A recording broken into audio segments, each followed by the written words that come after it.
It's a privilege and a big responsibility. To be a tour guide doesn't mean that you represent just a travel agency. You represent the customs and traditions of your homeland.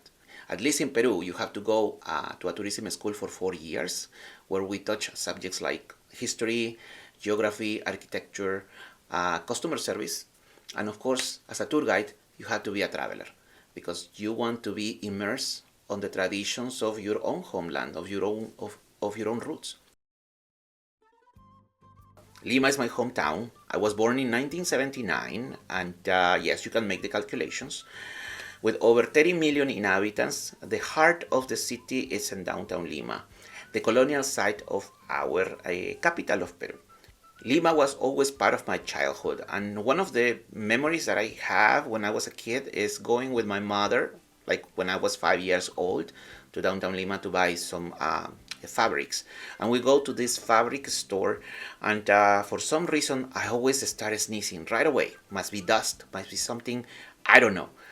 It was not the most pleasant memory, but as a long run, my mother became my first tour guide because I recognized those streets very easy. Way back in my first trip to the United States, I was in the National Park Yosemite.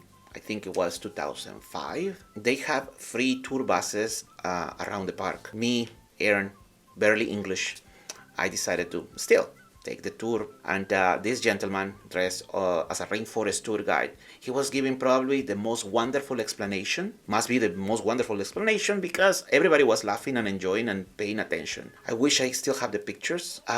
It was so captivating that even me, that I couldn't understand English, I said, I could be that person.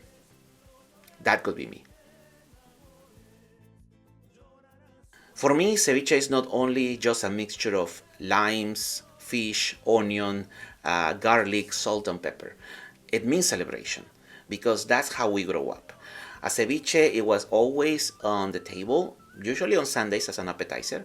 So it means that we are resting, we are gathering as family. And yes, as an adult, I learned to garnish my ceviche along with rice, with white rice. Yes, Peruvians eat rice with everything. In the terms of tourism, for me, ceviche is a link to one of my dearest projects that I did with my mother, which is called My Mother's Kitchen. Back in 2008, we gathered together and I present the project to her, which is going to be 1 hour of her explaining how to mix the traditional recipes of Peru. It didn't take too much time for me to ask my mother to join me on this journey of tourism, to pass from just the Lima tour to the Lima tour and culinary experience. And that's when I realized, as a tour guide, we do have to create our own offer, our own products that nobody else have. Of course, makes me happy now that there is plenty of offers out in the market that do a similar experience for their travelers. What defines a good tour guide? Somebody that is going to be memorable even after the tour, somebody that is going to leave you something to think about it after the tour, somebody that knows when to be quiet and help their travelers to enjoy just the view. That is a good tour guide. Over the years, I met different people in tourism, and I always love to stop by Chinchero, in the House of the Weaving Ladies to be specific. This association of women opened their doors for travelers. They give a demonstration of how they work with alpaca wool and natural dyes.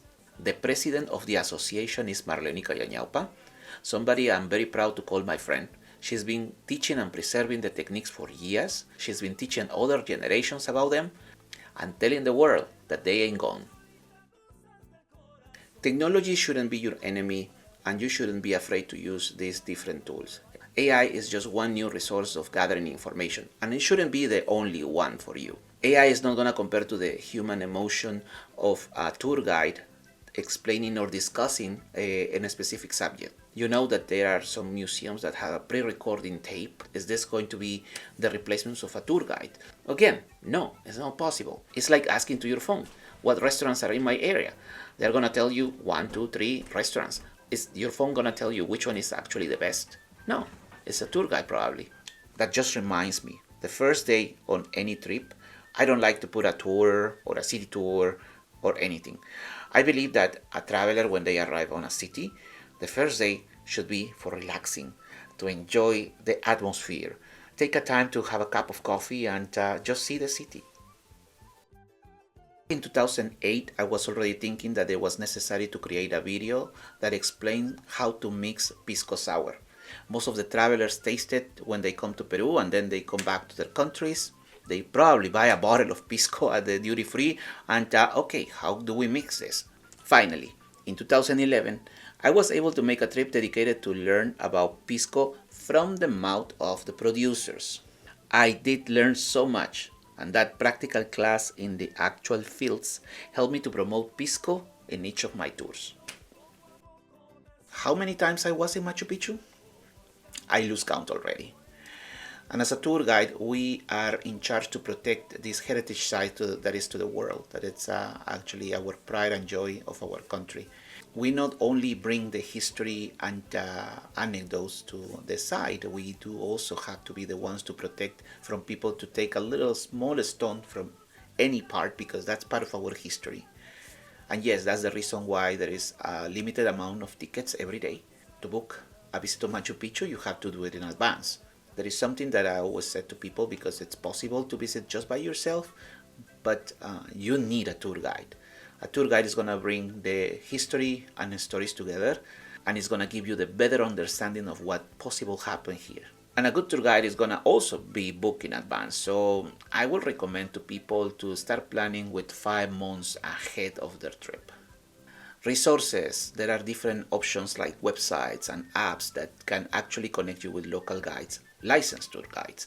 That's very important because we are the ones that protect these archaeological remains. What is the future of the tour guide? Tour guides should evolve, create, and adapt.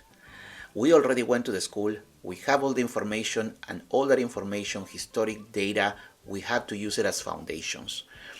With that, we have to combine it with our hobbies. Create a new product. Go out of that box of the simple city tours. Create your own experiences. That's the meaning of experiences. You like photography?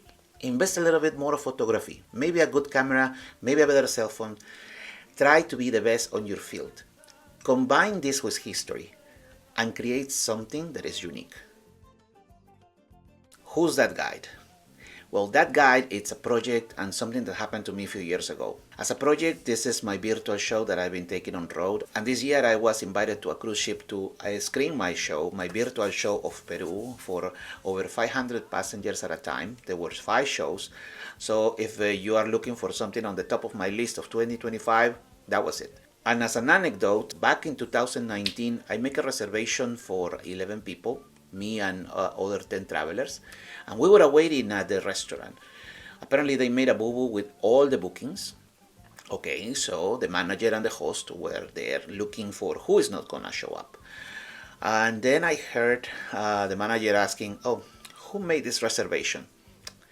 And the host replied, a guide called Aaron. So I didn't want to lose my table, of course, so I went directly to them. I extend my hand and I said, my name is Aaron, and I am that guide.